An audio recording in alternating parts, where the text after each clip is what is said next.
dalam iklan tu, dan individu tu akan berhubungan kita lah melalui WhatsApp saja. Dia orang tak akan telefon kita. Okay, dia tak akan mendedahkan identiti dia lah, sama ada dia lelaki ke perempuan. Okay, bila kita dah berurusan melalui WhatsApp, okay, kita rasa benda tu macam betul sebab orang ni layan kita kan. Okay, kita tanya dia harga sebenarnya berapa. Ada yang jual barang ni melalui ada yang daripada Singapura dan juga Indonesia. Bila kita tengok ada yang jual barang daripada Indonesia ni harga lebih murah daripada Malaysia. Okey. Tetapi kesannya adalah barang yang kita dapat tu pasti ke daripada Indonesia, ataupun harga tu betul ke, ataupun apa yang kita berurusan tu adalah orang yang sebenar-sebenarnya yang menjual. Okey. Ada yang mangsa yang kena tipu apabila dia buat pembayaran harga handphone tu bernilai RM850. Okey. Bila buat satu bayaran kepada satu akaun individu, okey, scammer dia akan cakap kamu kena bayar duit pelepasan cukai. Okey, cukai. Jadi kita kena bayar lagi RM1,000. RM1,000, tadi harga handphone RM850 kan. Bila kita bayar RM1,000, harga yang sebenar handphone tu kita dah bayar lebih.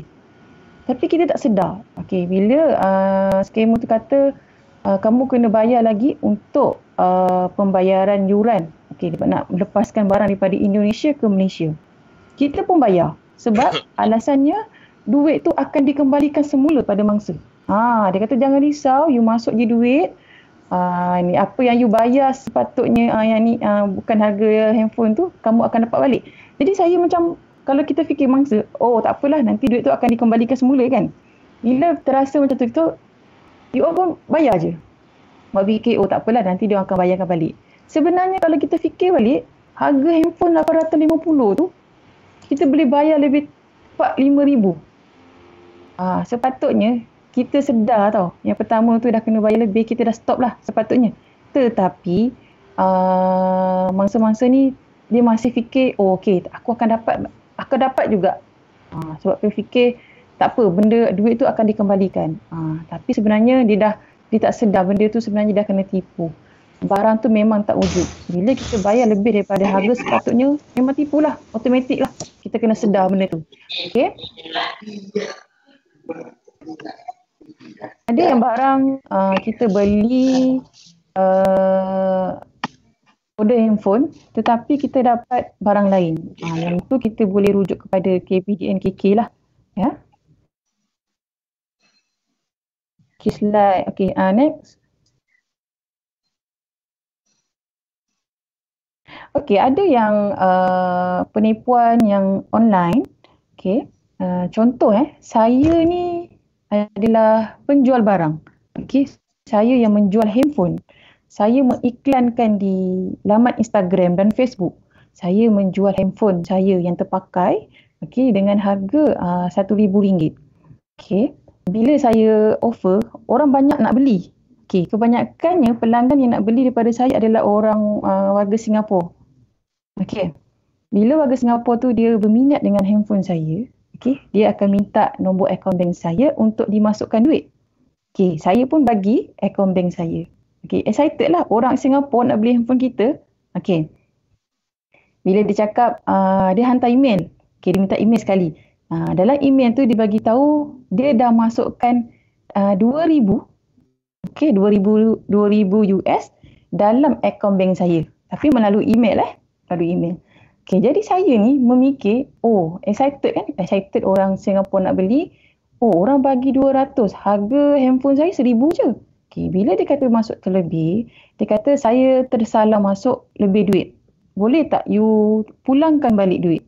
Okay, saya sebagai penjual, kalau kita nak tahu orang tu dah bayar ke belum, kita perlu cek akaun bank kita, betul? Okay.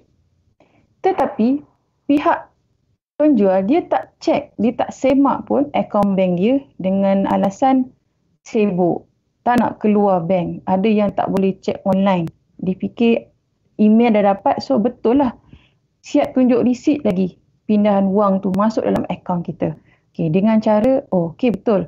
Bila kita diminta untuk pulangkan duit balik, kita pun masuk dalam satu akaun yang telah diberikan.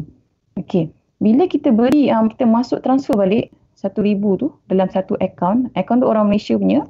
Yang tadi kan pembeli tu orang Singapura.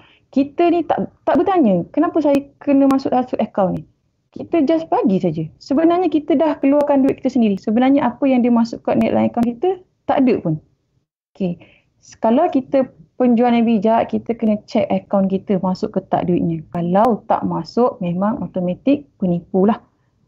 Tapi kebanyakan yang kita terima report, semuanya tak simak. Okey. Pertama tadi kita dah send duit kita dah transfer duit kita ya tadi. Pihak pembeli tadi yang daripada Singapura, dia akan cakap duit tak masuk dalam akaun. Itu taktik dia. Duit tak masuk dalam akaun. You mesti masuk lagi. You mesti masuk. Okey. Saya sebagai penjual, bila orang kata tak masuk, saya rasa saya mungkin tersalah. Tak buat semakan. Okey. Kita dengar cakap orang tu betul. Mungkin tak masuk. So, saya keluarkan lagi duit saya untuk masukkan dalam akaun tu. Okey. Kita dah 2 kerugian lah. Tadi kita dah masukkan sekali, lepas tu kita masukkan lagi. Okey. Lepas tu pembeli tu akan cakap, sebenarnya you tersalah masuk akaun. Bukan akaun yang sepatutnya. Itu pula taktik dia. Salah akaun pula. You kena masuk satu lagi akaun. Bila kita dengar macam ni, kenapalah yang penjual ni pergi masuk juga akaun. Itu yang berlaku sekarang ni. Kalau kita terima report, kita ambil statement, memang nak marah pun. Tapi kita macam mana kan, dah dia pun dalam keadaan terpukau gitu kan. Aku kata terpukau lah, sebenarnya tak pukau pun. Tapi dia rasa macam pemikiran dia tu kat situ je tau. Dia tak bagi tahu orang. Satu lagi, dia rasa dia tu dah macam dia membuat satu kesalahan. Dia nak jual barang tapi dia macam lepas tu bila dah masukkan duit, dia minta transfer lagi satu akaun. Dia pun transfer. Dia cakap pembeli Singapura tu kata duit tak masuk. You kena masuk lagi duit 5,000. Kalau tidak, Interpol akan tangkap you. Interpol saya kalau saya sebagai mangsa, saya akan takut.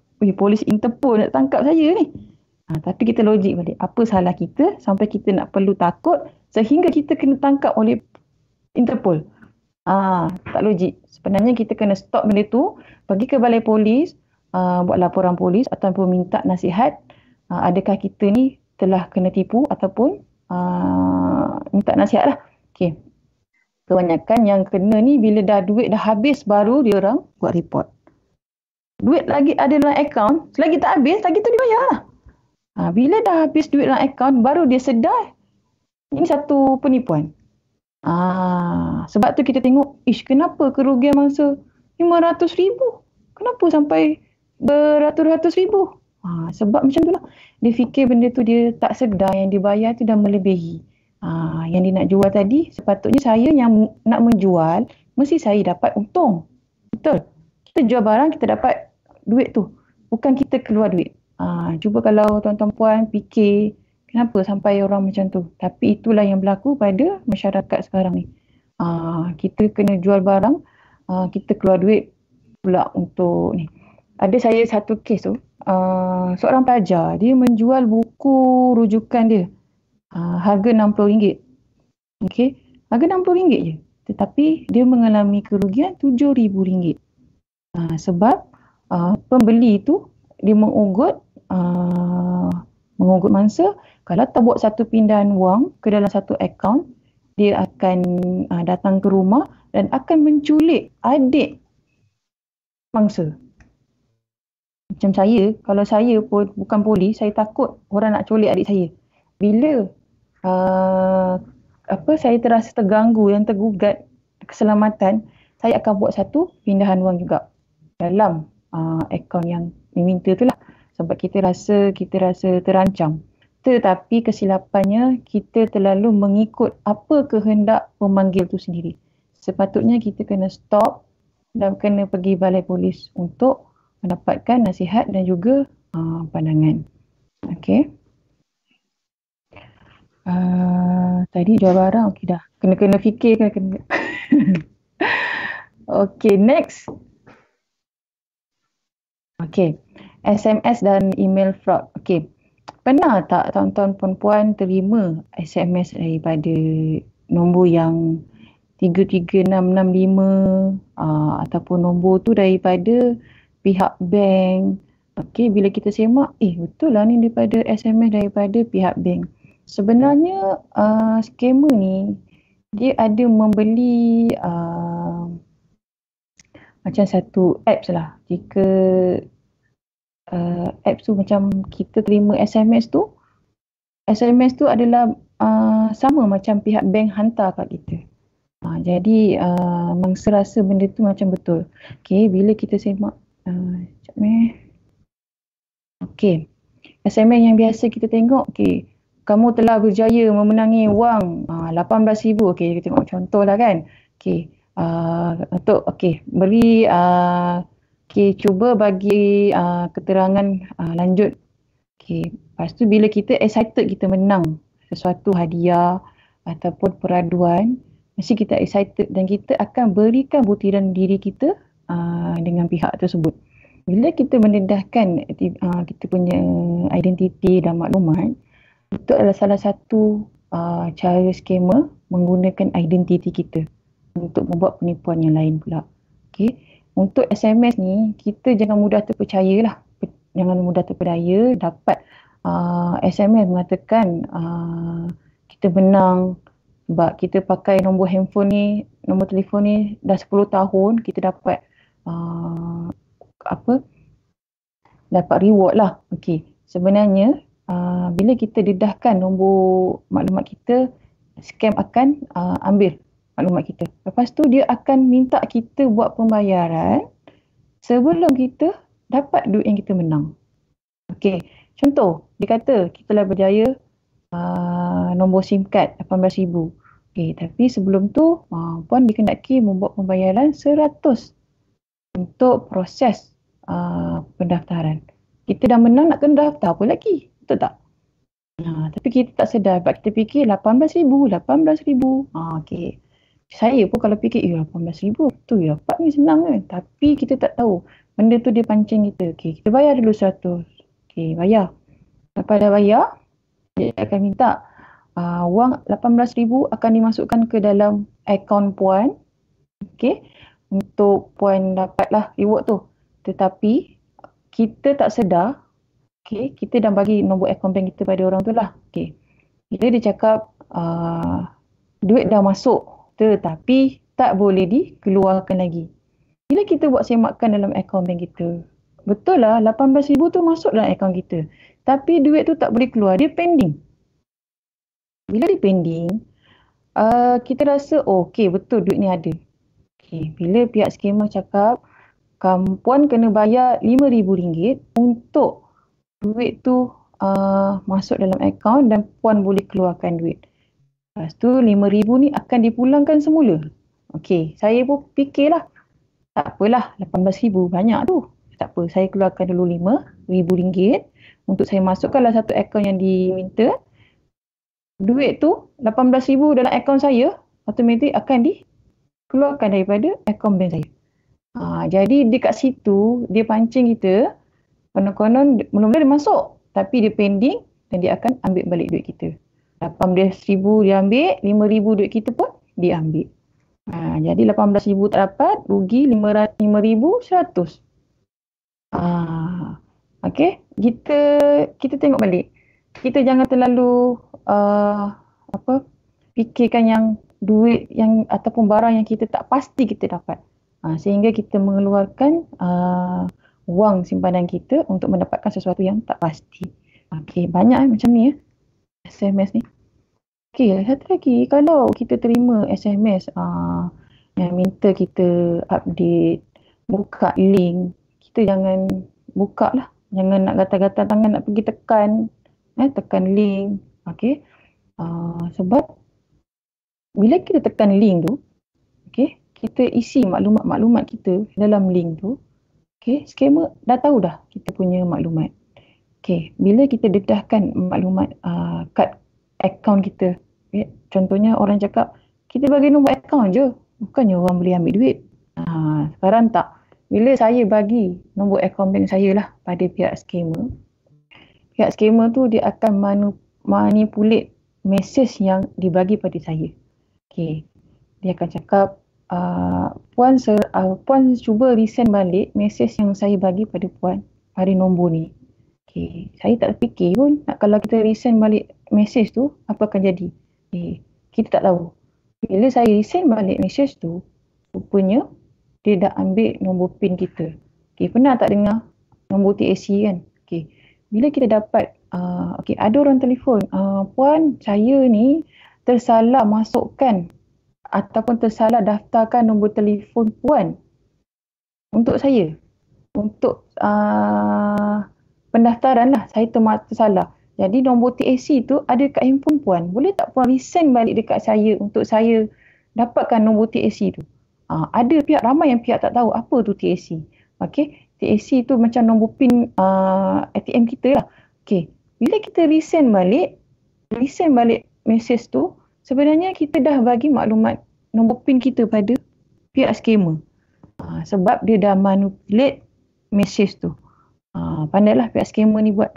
Bila saya dah resend balik, dia akan cakap, tak dapat lah Puan. Cuba Puan resend lagi sekali. Saya pun resend lagi sekali. Dah 2 kali 2 kali. Dia cakap, masih tak dapat. Boleh resend lagi sekali. So 3 kali. Bila 3 kali kita resend, bermakna kita dah bagi kita punya kebenaran orang masuk dalam akaun kita untuk ambil duit kita. Okay. Bila kita sedar tengok, akaun bank kita dah tak ada duit. Sebab kita sendiri yang mendedahkan. Pihak bank takkan bertanggungjawab lah kalau kita sendiri yang mendedahkan. Lainlah kalau kita simpan duit dalam akaun bank, tiba-tiba duit kita hilang. Kita boleh refer pada bank. Okay. Clear Okay. Okay, next.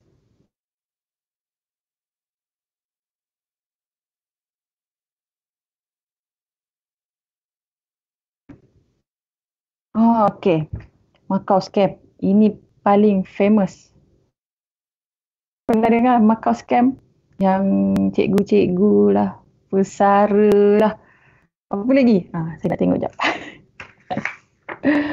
Ahli perniagaan adalah ranking pertama lah. Ranking pertama Okay. Ini baru bulan 1 hingga bulan 6 2001. Sebelum-sebelum ni lagi banyak lah. Okay, dalam tempoh 6 bulan, ahli perniagaan, kita ada terima report 158 report. 8 juta lebih. 8 juta lebih. Okay, kedua adalah pesara. Okay. Pesara kerajaan lah. 3 juta lebih. Okay. Ketiga guru. Guru alert dia akan attack pada pesara guru. Okay. Kaki tangan kerajaan 2 juta lebih. Guru tadi 6 juta lebih. Semua kerani kerajaan, kerani swasta. Akhir sekali pelajar. Sebab apa? Taktik-taktik scammer ni dia dah tahu tau kita punya maklumat perbankan. Dia tahu duit kita dalam tu ada berapa. Macam saya tak ada duit kan dalam akaun. Tak ada pun scammer nak call saya. Tak ada. Puan, macam mana dia boleh tahu Puan? Itulah, scammer ni dia tahu maklumat perbankan kita tau. Sebab kita ada update tau. Jadi kita update, okay, update kita punya, mungkin ada yang pihak menjual maklumat. Okay, betul tak? Kalau kita tak tahu, macam saya tak tahu pun doktor punya akaun kan. Ada duit ke tak ada duit kan. Audience pun tak tahu saya ada akaun bank apa. Tetapi pihak scammer dia tahu kita ada akaun bank apa, dalam akaun kita ada berapa dan kita ni kerja apa. Okay. Macau scam. Macau scam ni adalah daripada China, Macau. Okay, kita tengok penyamaran melalui telefon. Okay. Saya rasa semua orang, tak semua pun, segelintir mesti pernah menerima panggilan telefon. Ia menyamar sebagai pegawai polis, pegawai bank, mahkamah dan juga SPRM dan juga LSDN. Okay. Kalau siapa yang pernah dengar ataupun pernah terima panggilan ni, okay, cuba dengar apa yang saya cakap. Ataupun pernah jadi mangsa ke? Kalau pernah jadi mangsa tu jangan cerita kat orang lah. Diam-diam je lah. Cuma bagi tahu ilmu ni pada orang supaya tak terkena. Okey, bila penyamaran, okey, kita terima panggilan telefon. Dia kata saya ni daripada LHDN. Mengatakan kita ni ada hutang tertunggak, ada cukai tertunggak yang kita sepatutnya bayar cukai tapi kita tak bayar. Bila LHDN bagi tahu kita ada cukai tertunggak ratus-ratus ribu, lepas tu kita rasa takut. Bila kita rasa takut, kita rasa panggilan tu betul. Ada yang menggunakan memang line LHDN. Dia curi line kat situ lah. Okay, bila kita cek, betul ni nombor LHDN. Okay, kita dengar apa dia cakap. Okay, kalau puan tak bayar cukai dalam masa 1 hari, puan akan dikenakan tindakan. Okay, kita pun gelabah lah ni. Kita nak kena tindakan ni. Okay, bila dia cakap, puan kena buat satu pembayaran, RM10,000 dalam satu akaun untuk puan tak terkena macam terkena amaran lah daripada LHDN. Panggilan puan akan disambungkan kepada pihak polis. Boleh pula LHDN sambung dengan polis. Tak logik kan? Takkanlah satu pejabat kan? LHDN boleh sambung dengan polis. Kalau polis punya pejabat ni, kita sambung daripada narkotik ke jenayah, jenayah ke komersial, logik lah. Ini LHDN sambung ke polis. Yang kita dengar ni cakap, betul lah dia sampai ke polis. Lepas tu yang polis tu pun cakap, saya inspektor sekian. Kalau puan tak bayar ni, saya cek dulu nama puan dulu. Okey, cek kono. Okey, puan bagi nombor IC. Okey, kita pun bagi IC kita. Kono-kono betul lah kan? Okey, puan punya IC ni adalah terlibat dengan kes penyalahgunaan dadah. Dadah pula. Kau fikir tadi kan? LHDN cakap kita ada cukai tertunggak. Tiba-tiba dia kata kita punya nama terlibat dengan dadah dan juga pengubahan wang haram. Kalau kita tengok mangsa mesti dalam keadaan tergamam dan juga rasa betul ke aku ni terlibat dengan dadah. Dia tak boleh nak fikir, dia panik. Jadi dia tak nak bercakap dengan orang lain. Okey, pihak polis tu akan cakap, hari ini puan tak boleh bagi tahu sesiapa pun dalam rumah. Puan duduk dalam bilik, kunci pintu bilik, puan dengar apa yang saya cakap. Itu adalah cara dia supaya kita tak dengar nasihat orang. Betul. Kalau kita dalam satu rumah, kita ada orang dalam rumah, kita bagi tahu, ada orang polis call aku ni. Bagi tahulah. At least orang yang tahu ni, dia akan sedarkan kita. Tetapi mangsa-mangsa ni ikut apa yang diperintahkan oleh pemanggil tu. Bila polis tu kata, menyamar polis, puan terlibat dengan pengubahan wang haram dan dadah. Kalau puan nak selamat, kalau puan tak nak dikategorikan wanted polis, puan kena buat satu pembayaran atau kesemua wang dalam akaun puan masuk ke satu akaun yang ketiga. Pengubahan wang haram. Kalau pengubahan wang haram, duit kita dalam akaun ni habis kena buku lah. Saya rasa duit dalam akaun saya takut kena hilang ataupun apa yang dikatakan oleh pihak tu kata akan habiskan duit akaun. Mesti saya akan selamatkan duit saya. Tetapi selamatkan cara macam mana? Dia minta kita transfer satu akaun. Kita pun tak kenal akaun tu. Dengan cara akaun tu kata dia akan cuci duit kita. Kita nak tahu terlibat dengan pengubahan wang haram ataupun tak. Boleh ke kita nak cuci duit? Tapi mangsa ni fikir, betul kot. Hati dia kata kalau kita tak terlibat dengan pengubahan wang haram, dia akan pulangkan duit kita. Bila kita fikir, akan dipulangkan. So, kita automatik akan pindahkan duit kita semua dalam akaun kita, masuk dalam akaun yang diberitahu tu. Kita pun tanpa memikir apa, kita pun transfer. Ada yang panggilan ni minta dia on call, jawab telefon, pergi ke bank, masukkan duit satu persatu. Kita sebagai mangsa ni ikut apa yang dia cakap. Pergi bank, masukkan duit, keluarkan duit kat kaunter banyak-banyak tu. Lepas tu siap menipu orang bank lagi. Saya keluarkan duit ni, saya nak bayar apalah semua, tapi bila bank tanya kenapa keluarkan duit banyak-banyak, dia tak bagi tahu. Sebenarnya pihak bank tu nak bantu dia. Kebanyakan ada yang terselamat ni ada bantuan daripada pihak bank sendiri. Pihak bank bagi tahu, sedarkan. Kebanyakannya warga emas lah, sedarkan, pakcik kenapa buat pindahan wang terlalu banyak. Bila dia kata ada orang minta, jadi pegawai bank tu suruh tutup telefon, bawa pakcik tu masuk bilik, stopkan, bagi bertenang, pakcik ni kena scam. Barulah dia tersedar dan selamat duitnya. Kebanyakan saya pujilah pihak bank banyak membantulah. Ada yang nyaris ataupun dah keluarkan separuh, ada separuh lagi boleh selamat lagi lah. Okey. Lepas tu tadi bila kita dah tengok dia dah masukkan duit, okey, pemanggil tu akan cakap, Puan akan diperhatikan gerak-geri selama 1 minggu. 1 minggu dia perhatikan gerak-geri kita. Setiap 4 jam Puan kena lapor pada saya. Kenapa pula kita nak lapor kat dia? Kita bukannya pesalah pun kan. Dia suruh kita lapor kat dia sebab dia nak tahu kita buat laporan polis ke tak. Ataupun kita rasa kita ni betul kita berurusan dengan polis. Sampai tahap macam tu. Tetapi mangsa ni masih lagi dalam betul ke ni? Betul ke? Okey. Bila dia cakap, okey Puan, duit Puan ni selamat akan masuk dalam akaun Puan. Okey. Tapi Puan ada lagi tak akaun bank yang Puan tak maklum lagi dengan saya? Kita ni kalau nak selamatkanlah satu akaun. Tapi kita bagi tahu juga akaun yang lain. So tak adalah duit simpanan dah habis semua. Kebanyakan pesara kita. Bayangkan pesara yang dah tak boleh nak kerja dah, tiba-tiba duit nak pakai untuk pesara ni habis dah, macam tu je. Ada yang sampai nak bunuh diri sebab duit tak dapat balik. Sedih lah macam tu. Okey, lepas kita dah tengok panggilan tadi. Sebenarnya kita dah tahu lepas seminggu, dah seminggu ni dia kata kita pantau kita ni. Dia kata polis akan hubungi kita. Kita pun duk tunggulah. Mana polis ni kata nak telefon kita ni terlibat dengan pengubahan wang haram ke tak? Terlibat dengan dadah ke tak? Kita tunggu-tunggu, kita cuba call balik. Tadi polis tadi dia kata di Bukit Aman. Kita call balik Bukit Aman, betul ke saya terlibat dengan pengubahan wang haram ke apa? Lepas tu polis tu bagi tahu kita dah kena tipu. Baru kita sedar kena markah scam. Okey. Clear tak?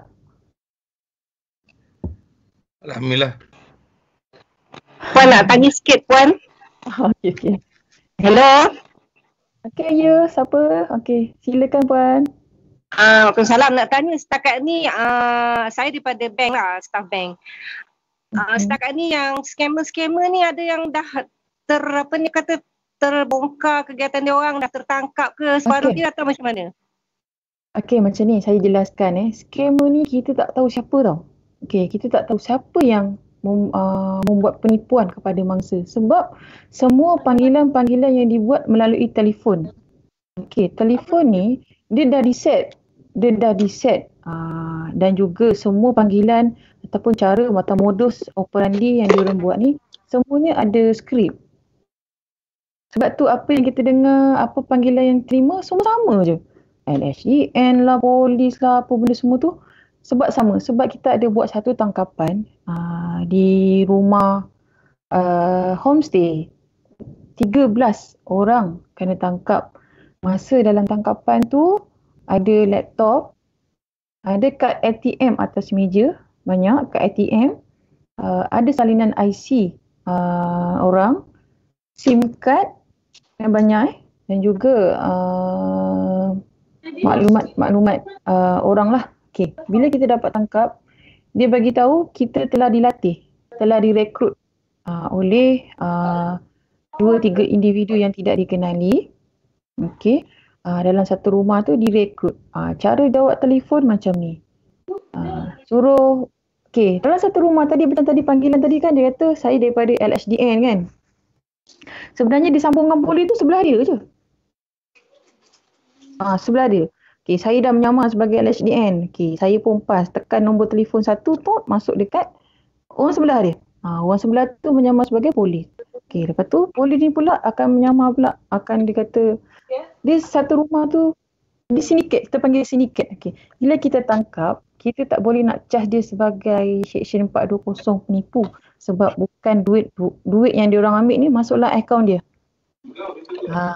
Bukan masuk dalam akaun dia. Jadi tak ada bukti yang mereka ni yang menipu. Jadi kebanyakan yang kita dapat tangkap ni kita akan tuduh dia seksyen lain lah.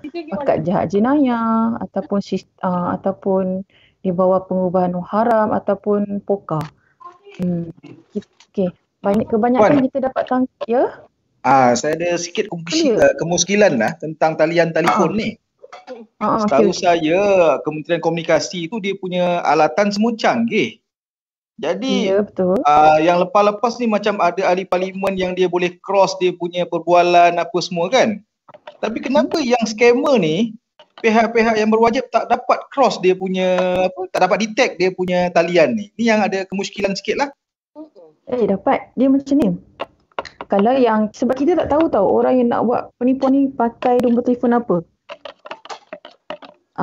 Kalau yang pasal yang macam curi lain, macam dia kata dia daripada bank, daripada pihak polis Bukit Aman kan, bila kita check nombor panggilan ni betul Bukit Aman punya. Tapi kita tak tahu panggilan tu daripada siapa. Bila pengadu cakap saya terima daripada panggilan Bukit Aman sekian, kita check semua ada panggilan daripada Bukit Aman. Kita tak tahu siapa yang menghubungi. Tapi bila kita tengok nombor telefon yang Celcom ke Digi ke apa, bila kita detect balik nombor telefon tu didaftarkan oleh warga asing lah. Sebenarnya bukan warga asing tu yang daftar. Orang Malaysia juga. Okey, contoh macam saya ada salinan IC individu lain. Saya pergi daftar nombor telefon untuk saya gunakan. Jadi bila saya membuat penipuan, dia polis akan tangkap. Dia mendaftarkan atas nama individu, betul? Betul. Macam mana dia boleh cross Bukit Aman, dia boleh cross ILHDN. Itu yang saya timbulkan muskil tu. Biasanya kalau dia cross tu, alatan-alatan canggih yang ada dalam komunikasi punya kementerian mesti dapat detect cross tu. Sebab tu yang kita bila dapat tangkap yang kumpulan-kumpulan pemanggil tu, kita detect dekat panggilan tu. Contoh yang mangsa kata dia terima panggilan telefon nombor ni kan, pada tarikh ni. Pihak risikan kita lah, polis yang akan risik kat mana panggilan tu digunakan, barulah kita dapat tangkap yang satu kumpulan dalam satu rumah. Jadi kita dapat tangkap. Tapi nombor telefon yang digunakan tu ada yang berdaftar, ada yang tak. Itulah kecanggihan dan kepintaran pihak scammer. Jadi pihak polis kena lebih hebat lah bahagian ni rasa-rasa. Kalau tidak memang tak boleh buat apa dengan dia orang ni. Kalau kita tengok kecanggihan ataupun kecanggihan teknologi, kalau kita tengok cerita kadang-kadang orang cakap kan, kenapa dia tak boleh detect apa semua tu. Okay, kita boleh detect, tapi kita nak tuduh tu bukti tu tak cukup pada yang buat panggilan tu. Sebab kita tak boleh tuduh satu pihak. Kita kalau yang tangkap ramai-ramai tu, kita akan buat pakat jahat jenayah. Kita akan buang semua tu semualah ikut Akta Pencegahan Jenayah, POKA. Okay, next slide.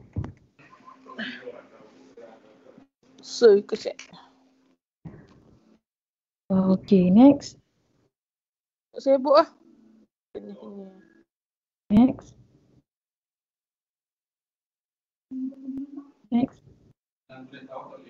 Okay, bahaya keledai akaun. Apa tu keledai akaun? Okay, maksudnya macam ni. Macam kita biasa dengar keledai dadah kan. Orang yang menjual dadah tapi menggunakan orang tengah. Okay, macam akaun kedai ni. Okay, macam kita dulu buka akaun bank kan senang kan. Pergi daftar, bayar berapa ringgit, RM20 dah boleh buka akaun. Tapi sekarang kena ada pengesahan majikan, apa sebab kita nak buka akaun bank. Sebabkan ni lah keledai akaun. Saya sebagai penipu, saya tak akan gunakan akaun bank saya. Okay, saya akan pinjam ataupun saya akan gunakan akaun orang lain. Dengan cara yang pertama, saya offer individu ni buka satu akaun bank dan saya offer dia RM500. Okay, RM500. Individu tu akan cakap, oh mahal, banyak. Okay, bila orang tu memang tengah tak ada duit, dia akan ikut apa yang saya tawarkan, RM500. Tetapi lepas dah daftar, kad ATM dan password bagi pada saya untuk saya gunakan. Tapi saya bagi tahu dekat individu tu, akaun ni saya gunakan untuk jual beli barang ataupun judi online. So, kamu tak perlu risaulah, saya cuma gunakan akaun saja. Okay. Dalam masa 2 bulan saya akan serahkan balik. Tetapi individu yang menawarkan dengan individu yang terima ni, dia tak berkenal pun. Tak mengenali antara satu sama lain. Jadi identiti saya sebagai menawarkan ni orang ni tak tahu. Jadi bila saya tawarkan RM500 dia dah buka akaun bank, saya dah dapat kat ATM tu. Jadi saya membuat penipuan. Okey, saya tipu individu A. Okey, individu A ni saya contohlah saya jual barang. Okey, saya jual barang. Individu A ni perlu masuk dalam satu akaun. Contoh konon-konon akaun saya, tapi bukan akaun saya lah. Okey, akaun yang saya pinjamkan tadi. Yang saya gunakan individu tadi. Bila duit tu masuk dalam akaun individu tu, saya boleh keluarkan duit kan? Sebab saya ada ATM tu. Kad ATM saya ada dan nombor PIN tu. Jadi bila saya nak keluarkan duit, saya takkan pergi keluarkan duit lah. Sebab nanti kalau pergi CCTV, pergi bank nampak muka saya kan. Jadi saya upah orang lain pula untuk keluarkan duit tu. Jadi bila okay, ada tak kemasukan dan pengeluaran duit dalam akaun individu tadi? Okay, bila saya tipu individu lain pula, CB, CC semua, duit dalam akaun bank ada keluar dan masuk. Tapi individu yang pemunya akaun tak tahu pun ada kemasukan dan pengeluaran duit. Bila ramai yang buat report mengatakan kena tipu dengan satu akaun, okay, kita akan semak. Okay, pihak bank akan semak penyata akaun ada pengeluaran dan kemasukan yang meragukan. Baru pihak bank akan sekat ataupun bekukanlah akaun bank tu. Tak mungkinlah kita ni tak ada perniagaan, tiba-tiba duit kita keluar masuk, lepas tu dalam akaun tu banyak. Okay. Bila saya, kedai akaun ni selalu jadi mangsa, macam tadilah, dia dah bagi orang pakai akaun dia, tapi polis akan tangkap dia. Sebab ada kemasukan duit dalam, kalau contoh tuan-tuan puan-puan kena tipu, masuk duit dalam satu akaun, mesti puan akan cakap, inilah penipu yang sebenar. Dia yang minta duit. Sebab kita tak tahu siapa yang minta duit yang kita tu. Orang manggil tu lah. Okay, yang kita ber-WhatsApp tu. Tetapi akaun bank yang kita masukkan ni, kita tak tahu pun adalah orang yang pemanggil tu atau yang kita ber-WhatsApp tu adalah itu akaun dia. Tak Memang semua yang kita terima, yang kita siasat ni semuanya kedai akaun.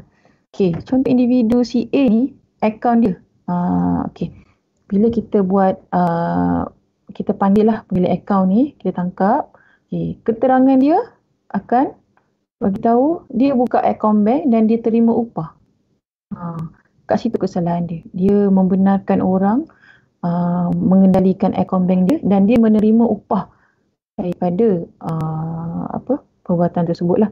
Dan apabila kita dapat bukti semua, kita akan tuduh pemilik akaun tu sendiri di bawah Seksyen 29/1 Akta Kesalahan-Kesalahan Kecil ataupun Seksyen 411 Kanun Kesiksaan ataupun 414 menyembunyikan harta curi. Maksudnya dalam akaun bank kita tu ada harta curi, harta orang lain. Jadi kita akan cas dia lah. Kita tak boleh tuduh dia sebagai 420 Seksyen penipuan sebab elemen penipuan tu tak cukup pada pemilik akaun. Sebab tu orang cakap kenapa tak boleh tangkap skamer. Skamer ni banyak, ramai. Jadi yang kita dapat tangkap ni adalah pemilik akaun, orang-orang bawahan dia. Tapi duit mangsa yang diorang terima ni bukan daripada bawah ni yang terima. Atas dia lagi. Sebab akaun bank ni bukan nama, bukan macam diorang tak boleh, sebab kat bank kan bukan diorang yang pegang kan. Ada satu lagi, pinjaman wang. Ada yang pihak membuat pinjaman wang di Facebook, lepas tu individu suruh yang peminjam ni serahkan kad ATM. Ada yang serahkan secara pos, ada yang letak depan rumah, nanti ada satu individu akan datang ambil. Sampai tahap macam tu. Sampai terdesak sampai tahap macam tu, bila dia tak tahu rupanya ada orang gunakan akaun bank dia untuk buat penipuan. Okey, contohlah kalau tuan-tuan perempuan ada yang memberikan kad ATM pada individu untuk digunakan, tolong pergi cek buat semakan di bank sama ada akaun tu masih ada lagi ke ataupun tak. Bila masih ada lagi, cek ada tak duit masuk ke keluar. Sebab ada individu ni dia tak tahu dalam akaun bank dia tu ada RM100,000. Ada yang keluar masuk duit setiap hari. Jadi bila dia dapat tahu akaun bank dia telah disekat, baru dia tahu dia telah dalam pengawasan polis. Ada yang sampai offer diri dia macam tadi saya cakap, ada orang menawarkan satu kad bank RM500. Okey. Macam saya, orang offer kat saya akan nak buat lagi tau. Nak buat lagi akaun bank. Satu dah RM500 kan. Kalau empat akaun bank, betul. Kita ada buka satu kes, individu ni dia buka 10 akaun bank. Berapa banyak dia dapat? Ada yang sampai setiap bulan dia akan dapat duit tu. Macam dia satu seronok lah dia dapat duit, tapi dia tak sedar dia tu sebagai alat orang scammer untuk buat jenayah ni. Kalau kita tahu kalau akaun bank kita disalahgunakan, kita terus stop lah. Kita pergi bank, kita terus tutup akaun bank tu sebab nama kita. Kalau ada apa-apa laporan polis nama kita kena angkut dulu. Jangan cakap kenapa polis angkut saya. Dah kat bank, akaun bank kita nama kita. Takkan nama Fazila tiba-tiba nak tangkap Husin pula. Okey. Lepas tu cuba next. Kedai akaun. Ni dah tadi kan. Okey, next. Cuma saya nak ingatkan lah, kalau kita terima panggilan yang tak kenal, cuba kita terus tutup lah. Kita jangan layan. Sebab bila kita layan, rasa benda tu, betul lah orang ni cakap. Betul lah. Bila betul-betul tu yang sampaikan, dia rasa macam saya kena pukau lah. Macam saya dah masuk dalam alam tu lah. Itulah ayat-ayat mangsa-mangsa. Saya rasa macam geram pun ada. Tapi nak macam mana kan, bila kita masuk pula alam orang yang kena tipu ni, mangsa ni, dia lain. Ada yang sampai trauma sebab duit dia habis. Trauma. Yalah, sebab duit kita dah kerja, bila time kita nak guna, kena scam. Ada yang sampai nak bunuh diri pun ada. Okey, bila kita dapat tahu duit kita kena kita jangan rasa inilah, sebab tak boleh nak buat apa lah. Sebab tu orang cakap, kenapa pihak polis tak buat jangan sampai orang kena. Okey, pihak polis kita buat pencegahan. Okey, kita dah tahu modus operandi penyenayah skamer ni, dia membuat penipuan secara panggilan, minta butiran diri, tipu beli online. Bila kita bagi tahu masyarakat tentang penipuan-penipuan yang berlaku trend sekarang ni, kita maklum pada media sosial, melalui Facebook. Tapi tak semua orang yang mendengar. Attitude kita lah. Attitude kita sebagai, bila orang dah bagi ceramah ke maklumat tu, ambil iktibar lah. Kita dah tengok orang kena tipu beribu-ribu, ratus-ratus ribu, takkan kita nak buat tak tahu kan. Kita kena ambil iktibar supaya kita tak terkena. Sebab kerugian kita tu tak ada siapa yang boleh bayar balik. Kita pihak polis ni, kita terima je report. Kita buat tangkapan dan kita buat risikan. Tetapi kerugian mangsa tak boleh nak dipulangkan. Sebab kita bukan jabatan yang pulangkan duit orang lah. Okay. Bila kita tanya mangsa-mangsa ni, pernah dengar tak? Pernah tak terbaca?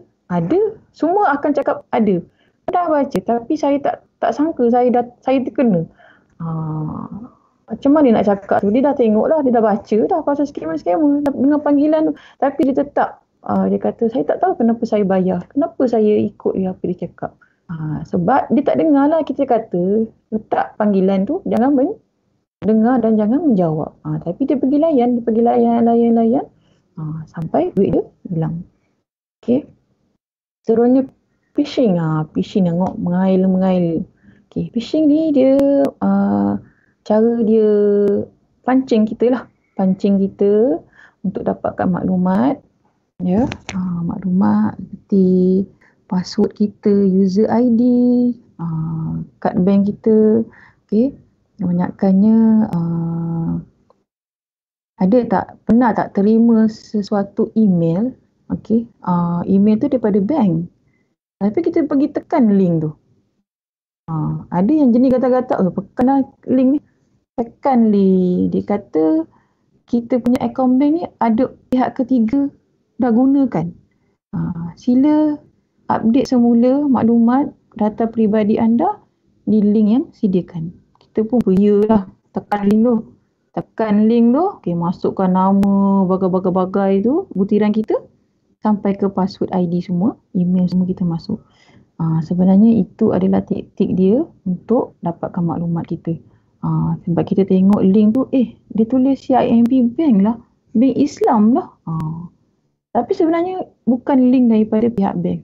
Pihak bank tidak akan memberikan email ataupun minta pelanggan untuk update maklumat melalui email. Semuanya di kaunter bank. Jadi kalau ada terima mesej atau panggilan telefon mengatakan, Puan tolong updatekan maklumat perbankan Puan dalam WhatsApp yang kita serahkan pada Puan ni ataupun melalui email. So tak payah layan. Kita abaikan. Kalau kita rasa benda tu betul ke tak, pergi ke bank yang sepatutnya. Contoh kalau kita ada bank Islam kan, bank rakyat ke, kita pergi bank. Betul tak?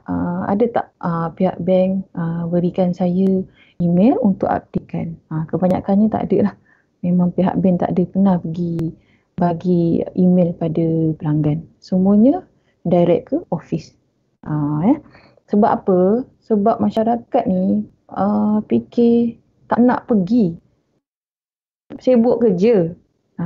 Semua sibuk lah, malas lah nak pergi bank, nak beratur bagai kan. Orang beramai tu, sikap kita macam malas semua nak ujung jari, tekan-tekan. Itulah. Bila kita dengar orang cakap, tak apa, Puan tak payah pergi bank, beratur tak payah, Puan nak update kat sini je. Kita pun fikir, betul juga, buat apalah aku nak sibuk pergi beratur, tekan je lah. Tekan tu tak sedar dia dah kena dah. Jangan dia pula ajak orang, kau tekan juga, kawan pun kena sekali. Kita kalau tak tahu benda tu pasti tak pasti, kita semak dulu dan kita jangan kongsi kat orang lah. Kesian pula kawan yang lain pula kena sekali kan. Biarlah rugi dia seorang ni, jangan nak libatkan orang lain. Okey. Ini okay, cuba next.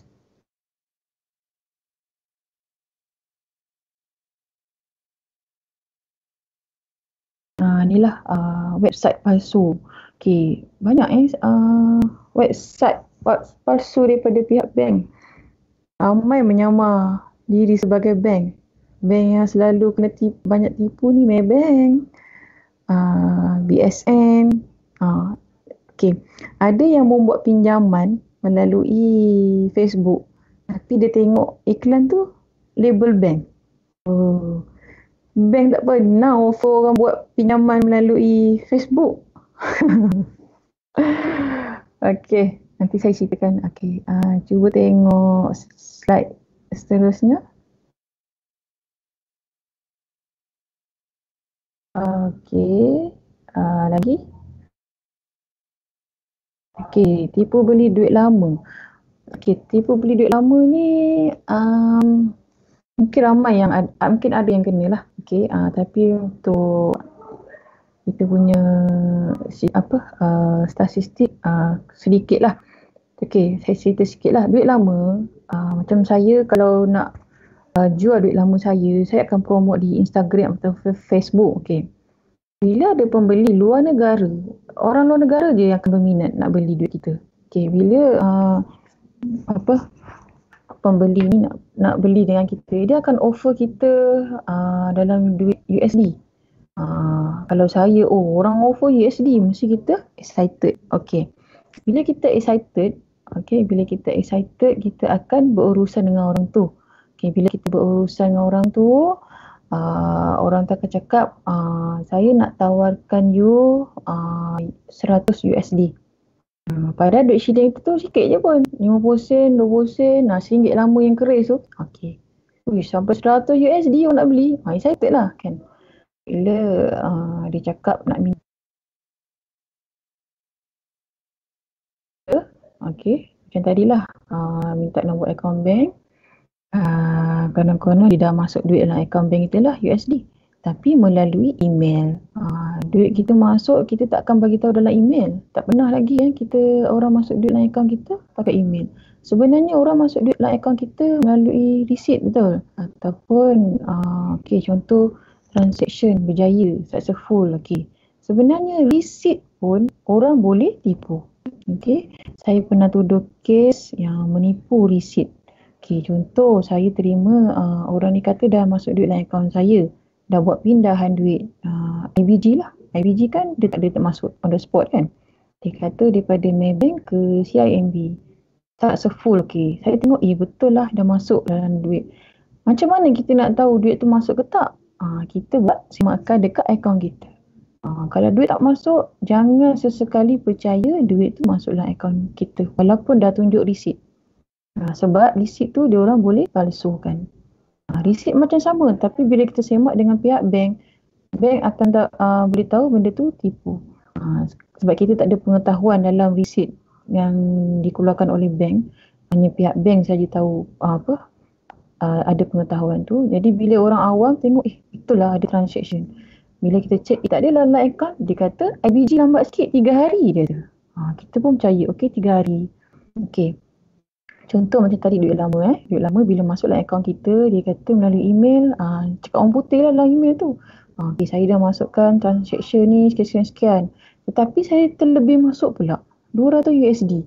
Boleh tak you pulangkan? Macam tadi saya cerita lah. Dia nak suruh kita pulangkan. Yang kita ni tak excited kan. Orang dah bagi lebih. Tak apalah, pulangkanlah. Mungkin orang tu betul tak salah. Tapi kita tak buat semakan.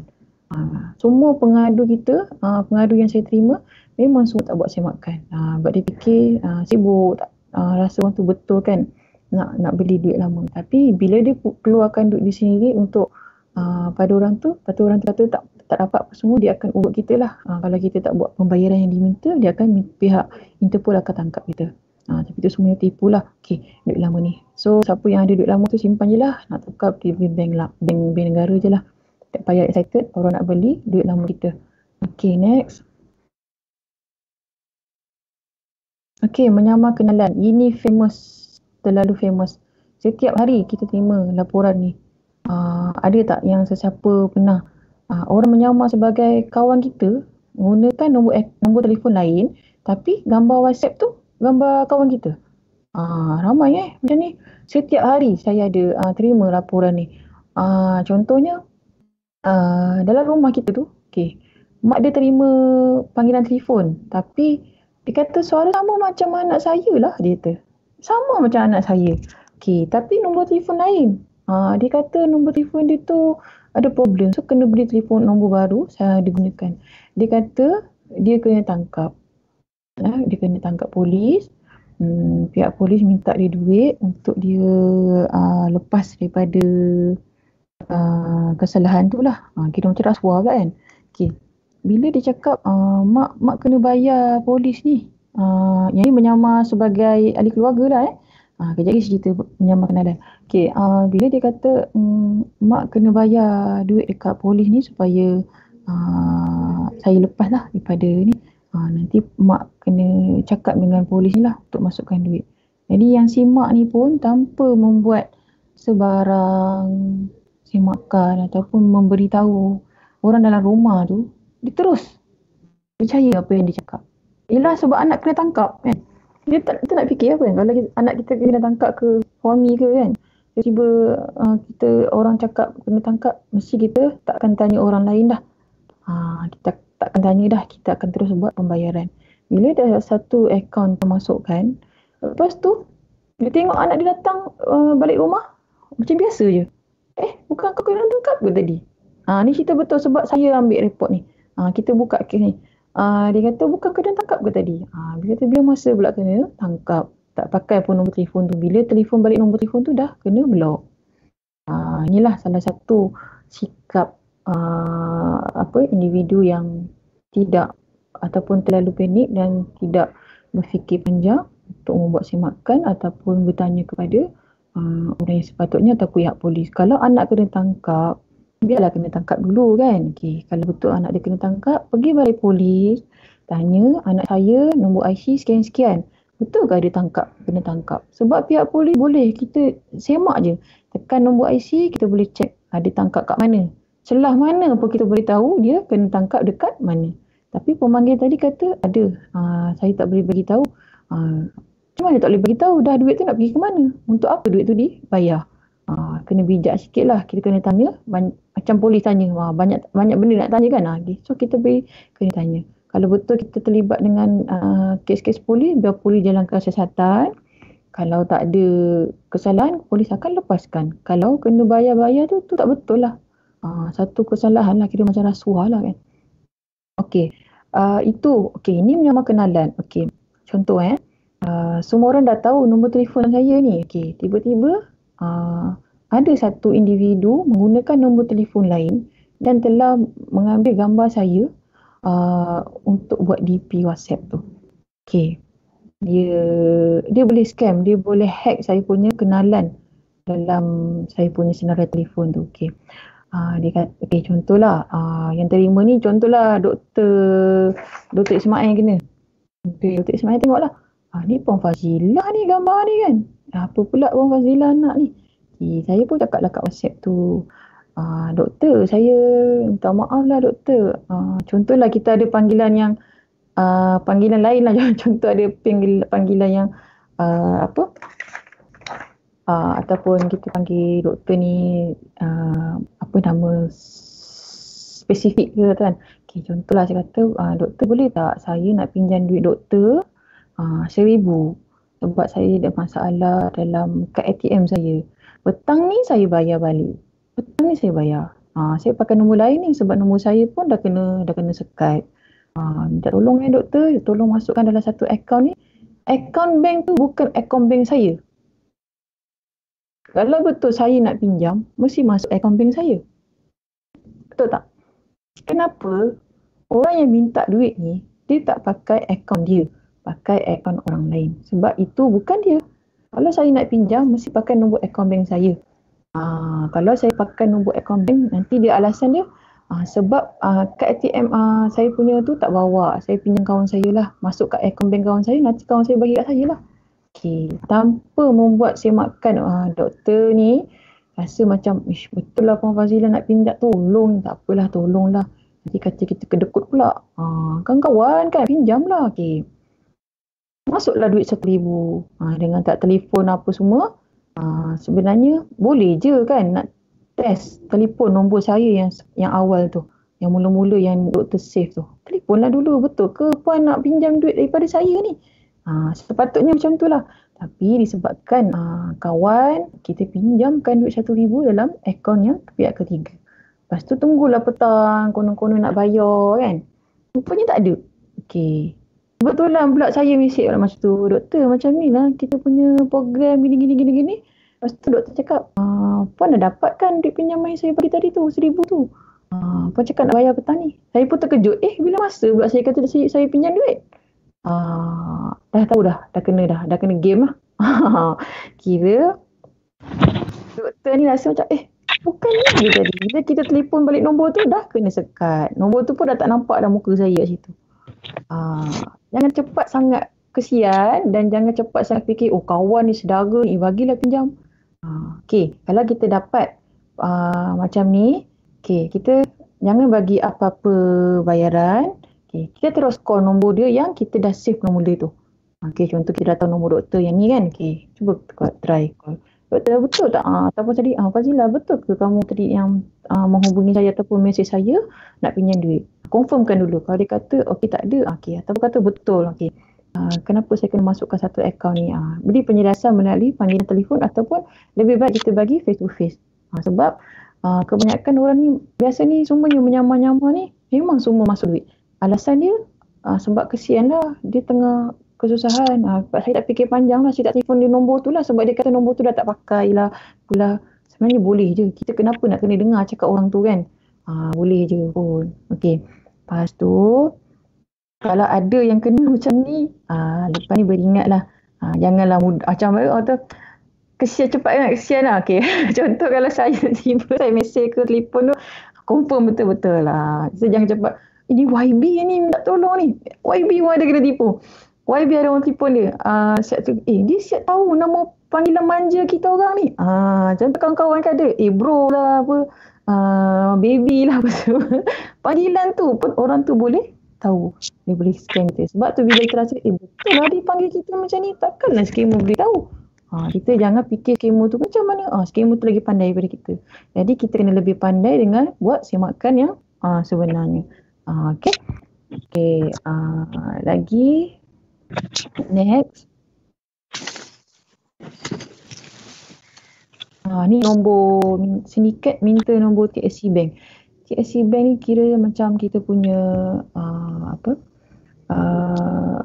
kita punya nombor PIN lah. Kalau ada pihak yang minta nombor TSC dengan nombor kad bank kita depan belakang tu, kita jangan bagilah.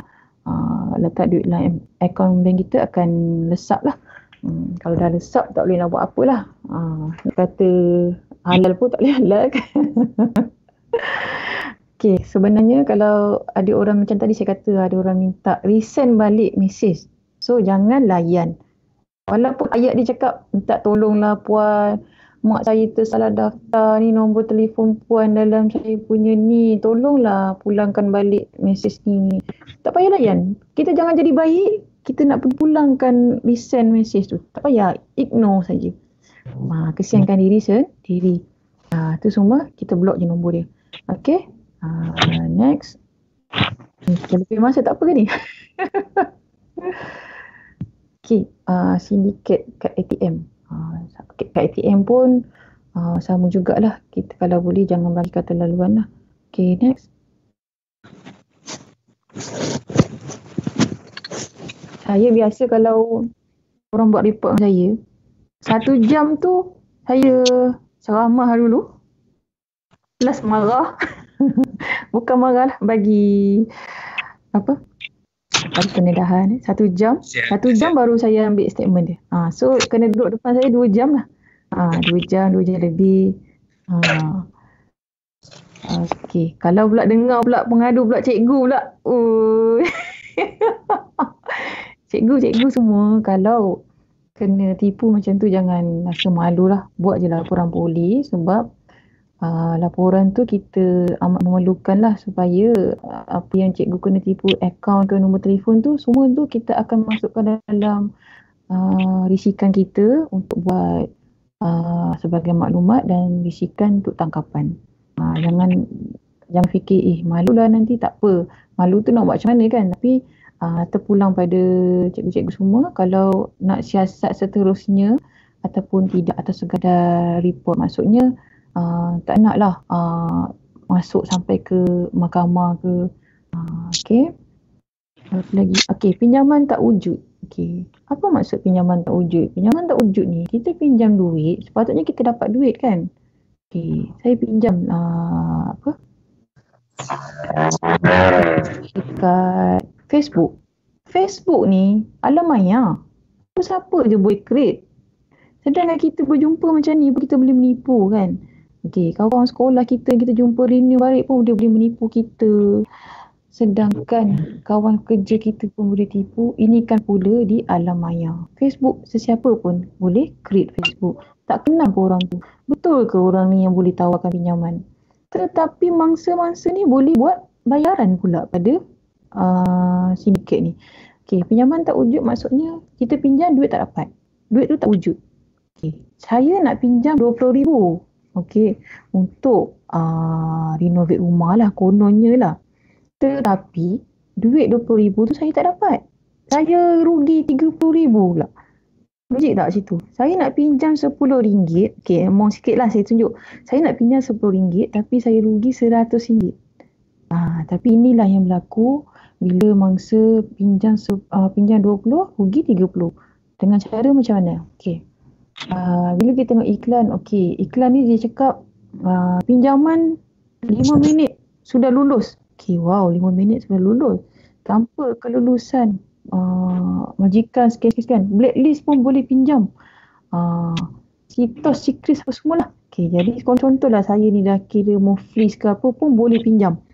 Okay, contoh saya muflis, saya boleh pinjam. Saya excited nak pinjam dengan yang Facebook ni.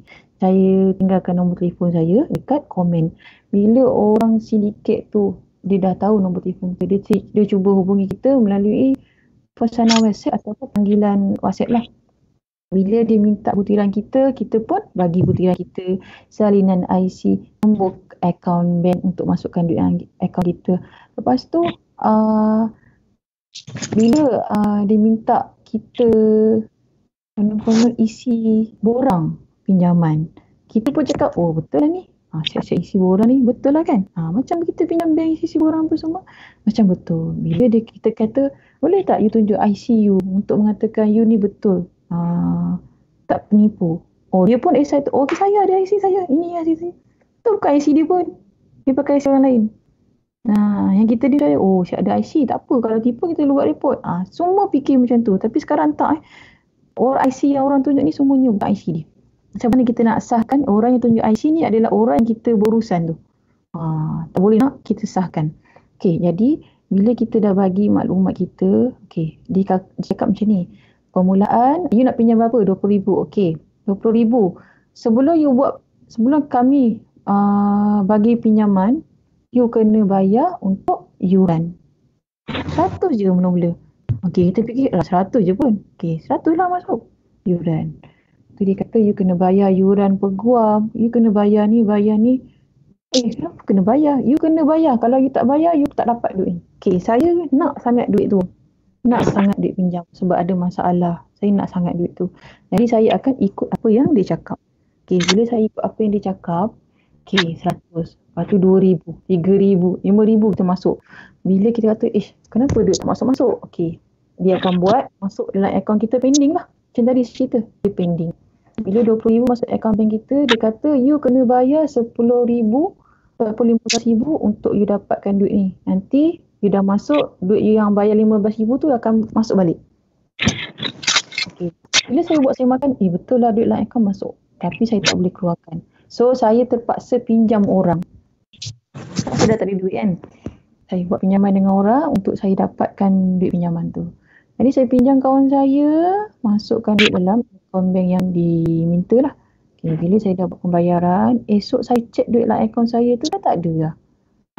Saya kena tipu lah. Ini kira pinjaman tak wujud lah. Ada yang kita pinjam 10, kita kena bayar lagi lebih. Ada yang saya buka kes, dia ada punya tukang masak lah. Dia kakak dengan adik lah punya kedai makan. Adik dia keluarkan duit dalam akaun syarikat mata-mata untuk buat pinjaman. Bergaduh lah. Adik-beradik dalam jabat. Dia tarik-tarik adik dia buat report polis. Nak macam mana duit tak akan dapat. Okey, tanpa pengetahuan ahli keluarga yang lain lah. Okey, pinjaman. Okey, saya nasihatkan kalau boleh jangan buat pinjaman di Facebook. Tu semua tak betul. Ada yang pinjaman di Facebook dapat, tetapi itu adalah alung. Taktik alung. Taktik alung. Pinjaman tak berlesen dengan berlesen adalah berlainan lah. Yang tak berlesen ni kita alung lah. Alung ni dia akan offer dalam Facebook. Okey, ada yang melalui mesej saja. Okey, bila kita terima mesej, mau wang cepat. Okey, sila hubungi ni. Okey, kebetulan masa tu kita tak ada duit. Kita pun mesej dengan orang ni. Okey, dia kata, you nak pinjam berapa? Okey, saya cakap nak pinjam 1,000. Tapi you dapat 600 saja. Boleh ke? Okey, saya pun cakap, okey boleh 600. Tapi you kena bayar dalam masa 10 hari, you kena bayar 1,000. Kalau tak, you akan kena bunga 600. Okey, saya pun setuju. Setuju. Sekejap je duit masuk dalam akaun saya. Tapi 600 lah. Saya nak pinjam 1,000 tapi 600. Okey. Dapat 600 masuk akaun bank saya. Bila dapat masuk dalam akaun bank saya, dalam masa 10 hari saya tak boleh bayar. Bila saya tak boleh bayar, orang tu ganggu saya. Mesej, telefon, siap paling cat merah dekat depan rumah sampai nak ugut bakar rumah saya. Bila saya takut baru saya buat report polis. Ini taktik alung lah. Alung memang ada buat promosi iklan. Kita tak tahu siapa yang nak buat iklan ni. Jadi bila kita nasihatkan janganlah terpedaya dengan pinjaman-pinjaman online. Okay, next. Okay, nak habis dah. Okay, tips elak jadi mangsa. Kita jangan mudah percaya orang yang kita tak kenal. Okay, sentiasa ada syak awak sangka lah. Okay, lepas tu jangan bagi maklumat kita pada individu yang kita tak kenal. Lepas tu jangan buat sesuatu, buka akaun bank untuk bagi pada orang lain. Ni last sekali kawalan kendiri. Maknanya kita sendirilah.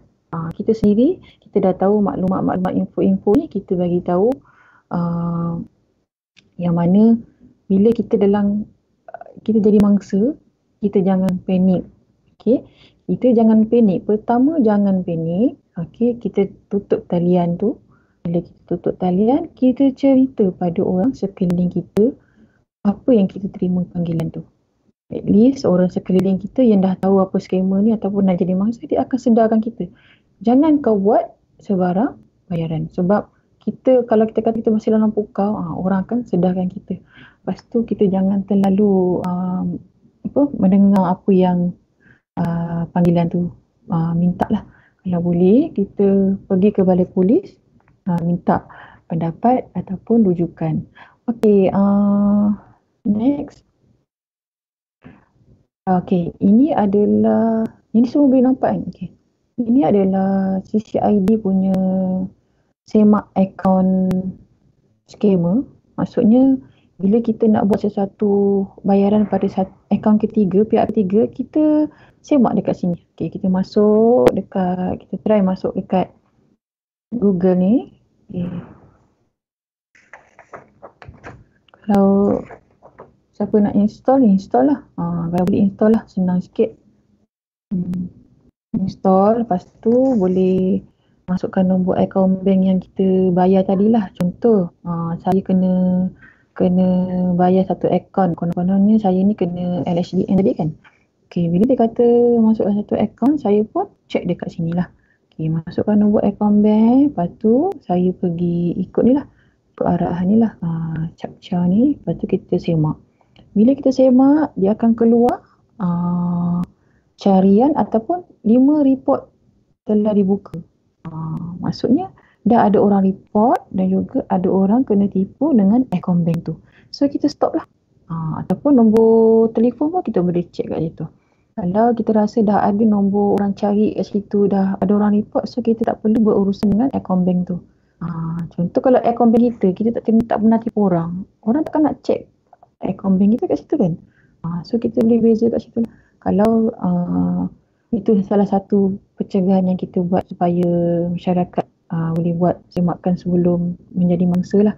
Okay, saya sarankan tuan-tuan dan puan-puan masuklah Facebook PDRM supaya dapat maklumat-maklumat terkini dan juga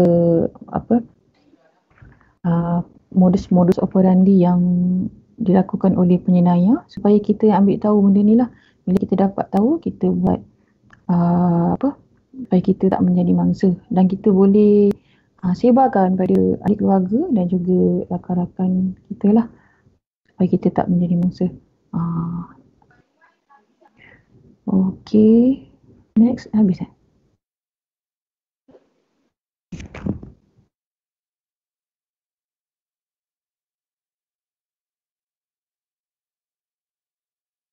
Next.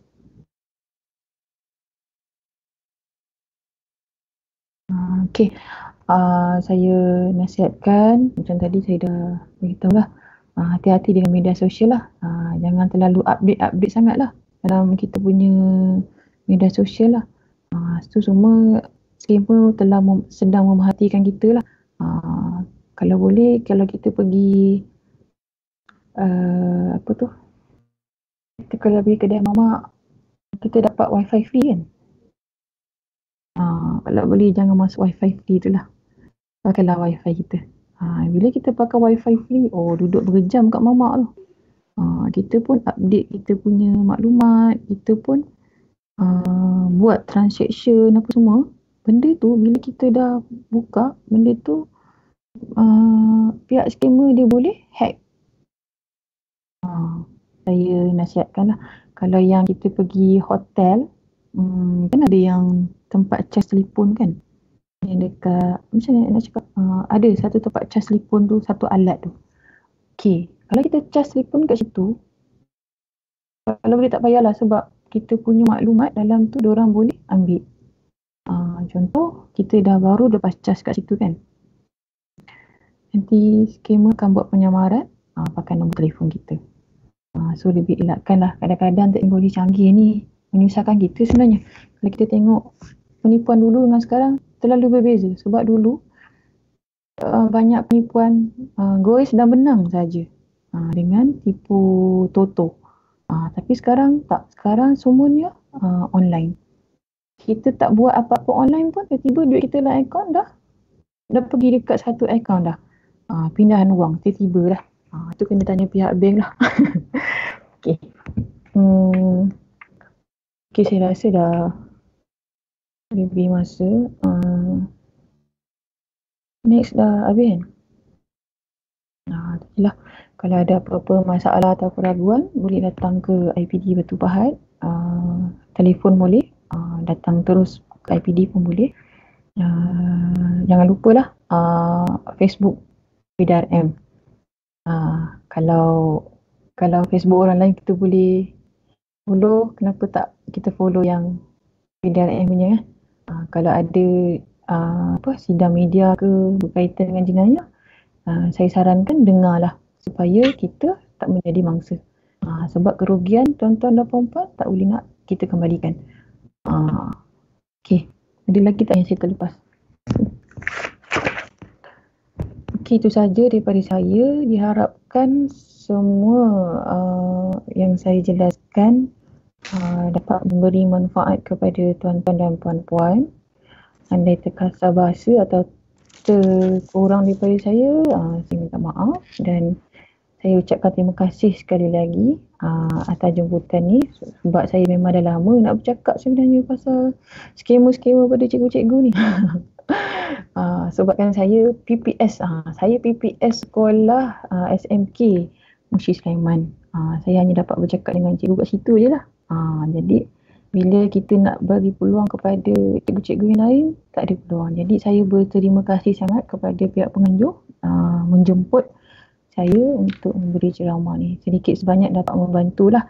Harap-harap lepas ni jangan ada pengadu cikgu dan juga pesara-pesara. Okey, itu saja daripada saya. Terima kasih. Assalamualaikum warahmatullahi wabarakatuh. Waalaikumsalam warahmatullahi wabarakatuh. Terima kasih.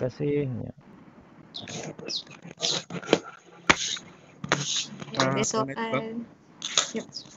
Ada questionnaire sikit, kalau kata boleh Puan Fazila jawabkan sikit. Ada persoalan yang saya nampak dekat dalam kita punya meeting chat lah. Satunya berkaitan tentang aplikasi Semak akaun Mule tu memang semua boleh akses ke Puan? Boleh. Semua boleh akses. Dan kita telah sebarkan link ni kepada semua.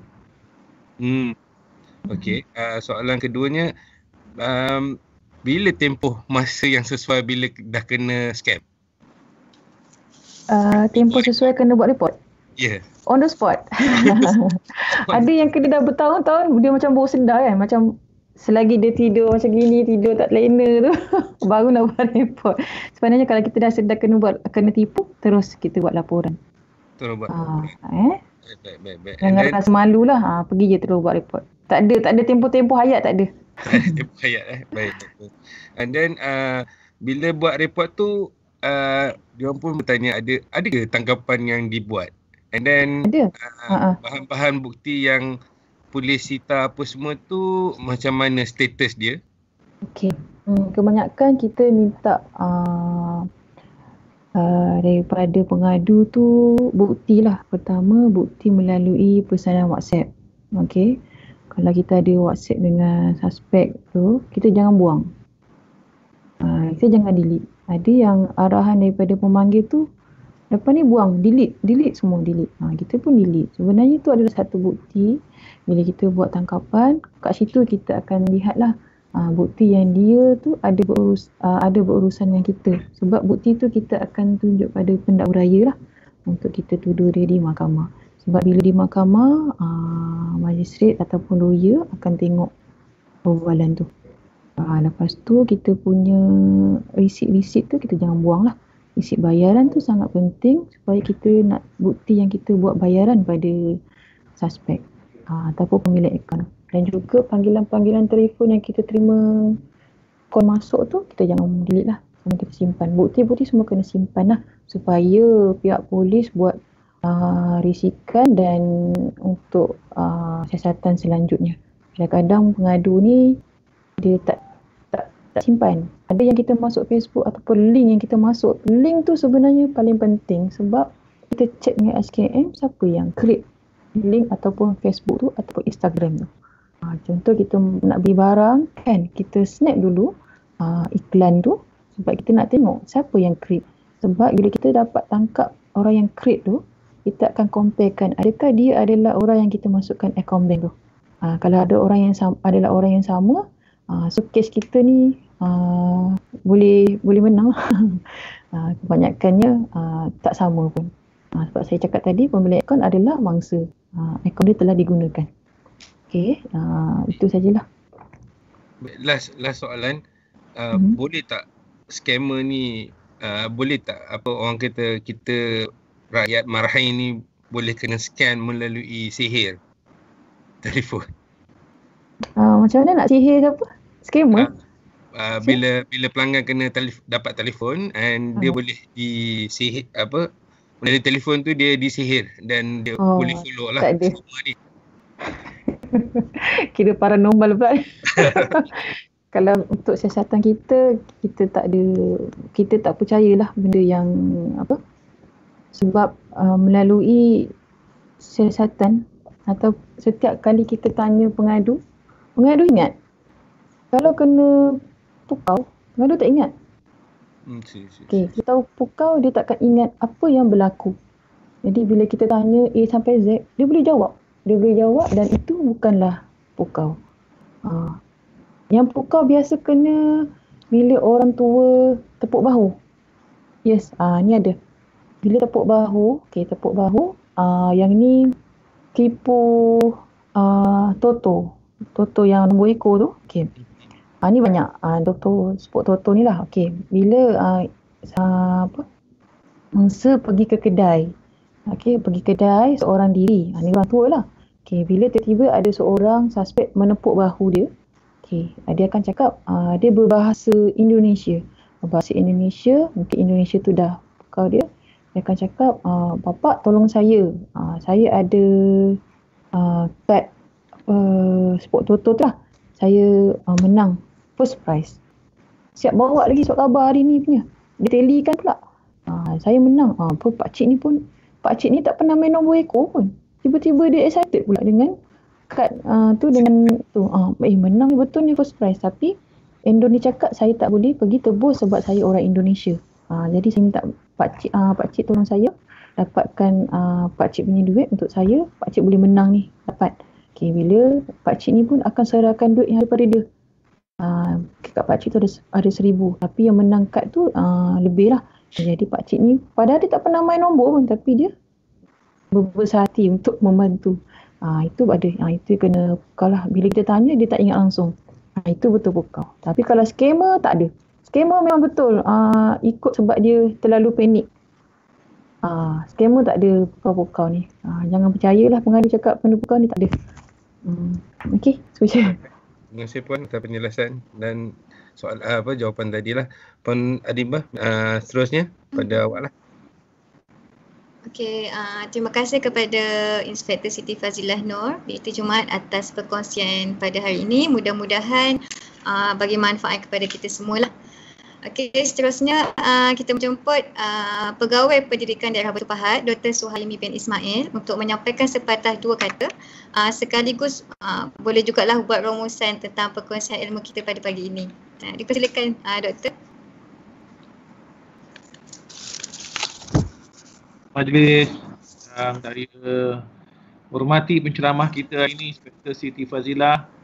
Terima kasih atas perkongsian. Saya terkejut bila dengar cikgu ramai kena scammer sampai 6 juta.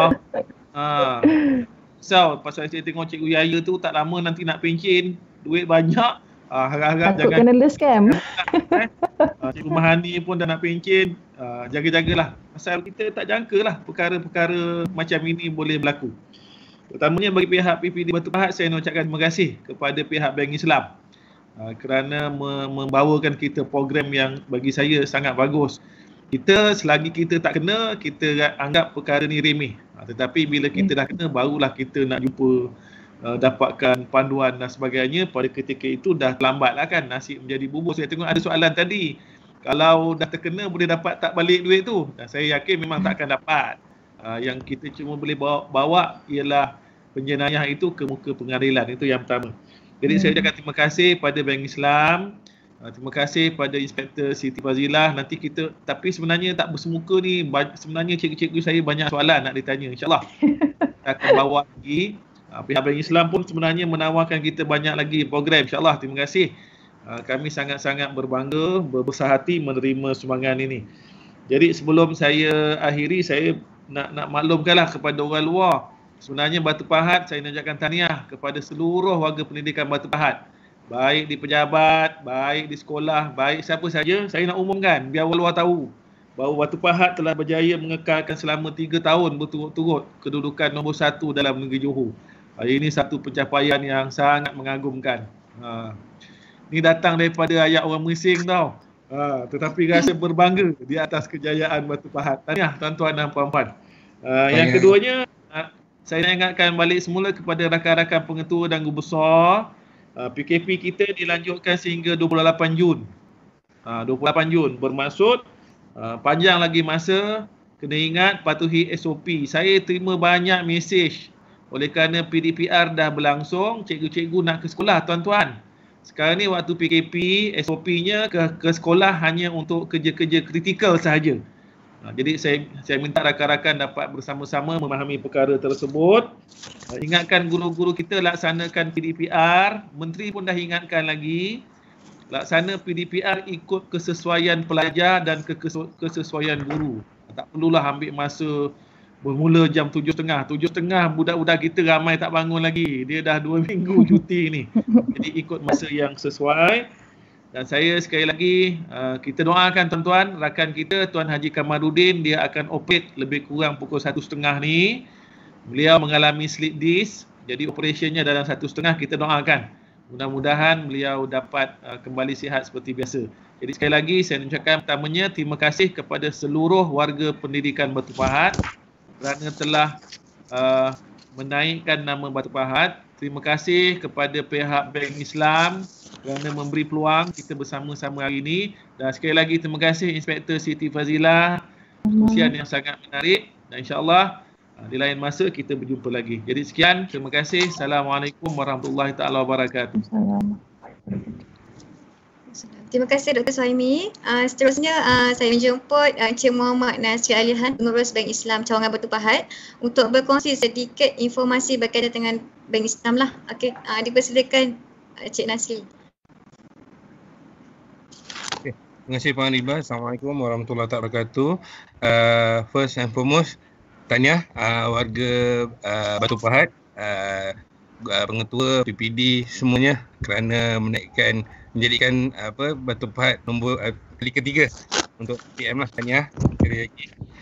Just berkongsi sedikit. Alhamdulillah untuk persiapan kali ini saya rasa sukses untuk bagi informasi dan insyaAllah kita cuba panjangkan kolaborasi ini bersama PPD untuk sekolah-sekolah menengah dan juga sekolah rendah lah. InsyaAllah kami akan bantu untuk virtual talk. Macam Dr. mention tadi, kita ada banyak tajuk yang bersesuaian. InsyaAllah kita akan susul semula lah, mudah-mudahan. Jadi untuk program hari ini, terima kasih sekali pada kita, pada PPD Batu Pahat, pada pengetua besar beri support pada kami, insyaAllah. Semoga pengisian kali ini kita akan dapat panjangkan. Dan juga terima kasih pada Siti Fazilah, PPD Batu Pahat kerana berkongsi. Rasanya ramai yang, even saya sebagai pegawai bank pun tak terfikir kan, macam contoh cas telefon tadi tu kan, boleh dapat maklumat, love scam kan, mereka-mereka yang mungkin keperluan duit ke apa kan. Terima kasih sekali lagi atas perkongsian tersebut lah, insyaAllah.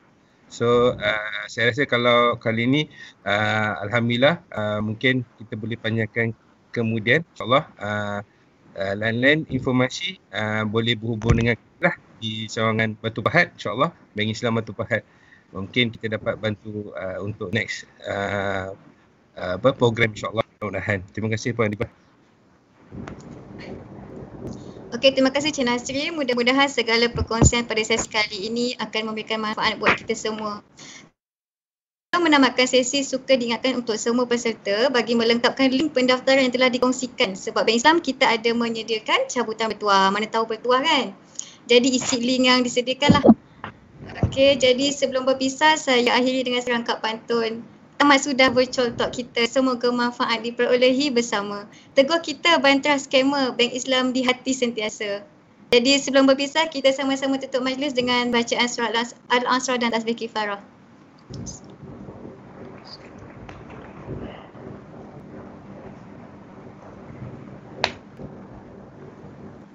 Sekian, wassalamualaikum warahmatullahi wabarakatuh. Waalaikumsalam. Pak Adi, sebelum kita habis, kita ambil gambar ramai-ramai dulu boleh? Boleh. Sekali dengan kita Kalau Pak ambil gambar ni memang aku suka. Okey, sekejap ya.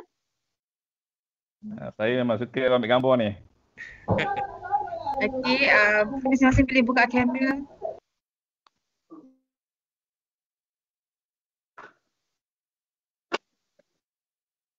Okey. 1, 2, 3. Bercakap pun tak apa, dia tak dengar. Bercakap pun tak apa. Boleh Ji, boleh. Okey. Ya, kita ambil lagi sekali.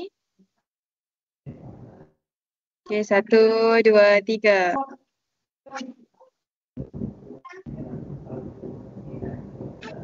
Okey.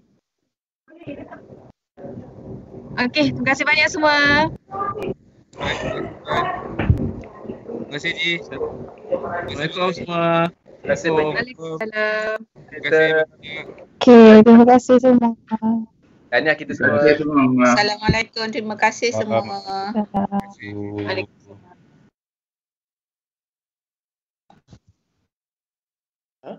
Bank Islam taja dia panggil untuk Jamuan semua di dapur Ada jamuan Ji